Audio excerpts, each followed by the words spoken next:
So funny. So the legal battle between Johnny Depp and Amber Heard is getting a lot of attention. What's really going on behind the scenes? A lot of people want to know, what is all of this? What does it all mean? You were talking to an attorney this morning, Walzer Melcher, to break it down. Right. I can't even go on TikTok, Instagram without seeing updates on the Depp v. Heard trial. So Amber Heard ended her testimony yesterday in the defamation suit brought by her ex-husband, Johnny Depp.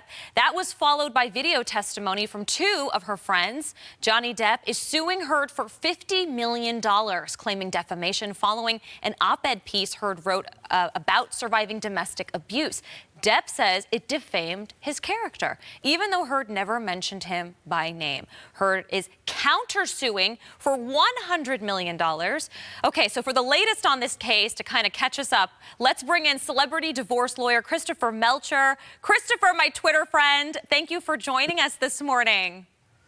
Well, thanks for having me, Amanda. It's a great story to be following. It's like a TV show. I mean, every day we're seeing this live on Court TV and other and your outlets. It's amazing. Absolutely. So listen, you can't spell trial without T, and this one has the capital T, so let's spill all of it right now. Amber Heard claimed that Johnny Depp was physically abusive towards her, and she lived in fear of him. But yesterday we discovered that she gave him a huge knife as a gift. The knife was displayed to the jury. What does this mean for the case?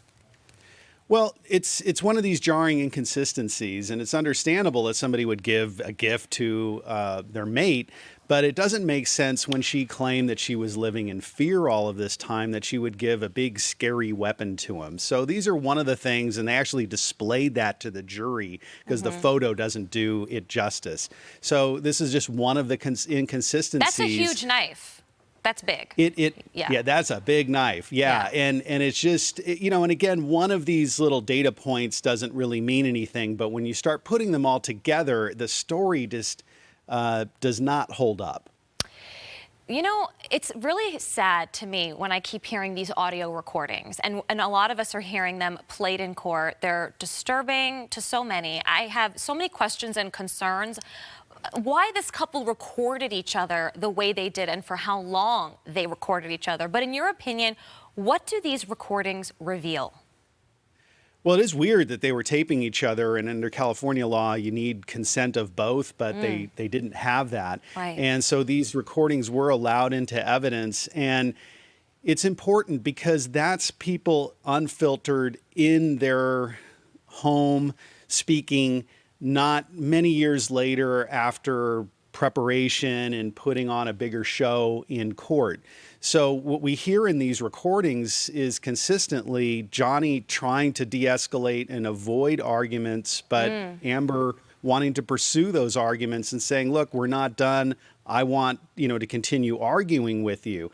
And so those do not sound like Johnny's the aggressor. It makes it sound like Amber's the aggressor. So it's very hard for her to explain that. She tried to, but again, it's her words, her demeanor, and she was really angry, and somebody who's scared of somebody wouldn't be using the really foul language and horrible words that she was using in these tapes towards him.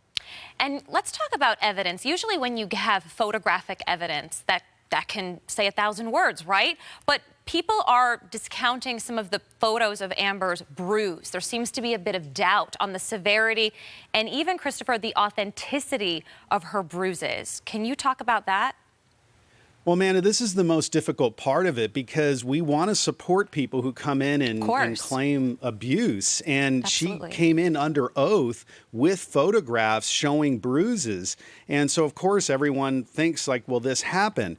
But now that Johnny's team has had the time to go analyze this, there's problems with these photographs. And so some of them appear to be manipulated. Also, there's photographs of her one day with a big shiner coming out of court, and then the next day, nothing on her face. And she says, well, she had makeup on the next day. She's claiming makeup, right. She's saying the makeup covered it. But the problem is it's a high-resolution photo the next day that, I mean, it just doesn't look like there's makeup there. So, look, anything's possible. But again, we start putting all these things together, and Johnny is showing some inconsistencies. My last question for you. This trial is all over TikTok. It's all over the internet. People are discussing it at the water cooler. What is it specifically about this case, this trial, that people just cannot get enough of? It's amazing. And I think it's two celebrities.